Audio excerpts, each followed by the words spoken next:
வணக்கம். மத்தியில் நடைபெற்றுக் கொண்டிருக்கின்ற ஒரு நாட்டாட்சி அது தமிழகத்தை எந்தெந்த வகைகளிலே சந்திக்க முடியுமோ அந்தந்த வகைகளிலே சந்திக்கும் வேலையை செய்து வருகிறது. ஆட்சி செய்தால் பிணம் துண்டம் சாப்பிடுவார்கள் என்று சொல்லுவார்கள். அதுபோல ஒரு பாசிச ஆட்சி மத்தியில இன்று நடக்கிறது. காந்தியை போன்றது யார்?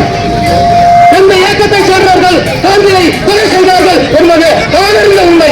நான் உங்களுக்கு சொல்ல வேண்டியதில்லை. அப்படிப்பட்ட அந்த பாசிச பயங்கரவாதிகள் இன்று தமிழகத்தில் இருக்கின்ற சில துரோகிகளிடம் நயவஞ்சக நரிகளுடனும் கூட்டு சேர்த்து கொண்டு தமிழக மக்களின் ஏழை மக்களின் குறிப்பாக பெண்களின் வாழ்வாதாரத்தில் கை வைக்கும் வேலை செய்து கொண்டிருக்கிறார்கள். தமிழகம் என்ன அஞ்சுமா அடங்குமா? கூடாந்தடிகள் தாக்கிய போதும் குண்டுகள் நெஞ்சை திறந்த போதும் தூக்கு கயிற்றை முத்தமிட்ட ஈரனின் மண் இது, பெரியாரின் மண் இது, கலைஞரின் மண் இது. அஞ்சுமா அடங்குமா? எதிர்ப்புணர்வு தமிழர்களின் ரத்தத்தில் ஓடியது. மத்திய அரசு அதற்கு துணை போகும் வஞ்சக அதிமுக அனைவருக்கும் இது ஒரு எச்சரிக்கை.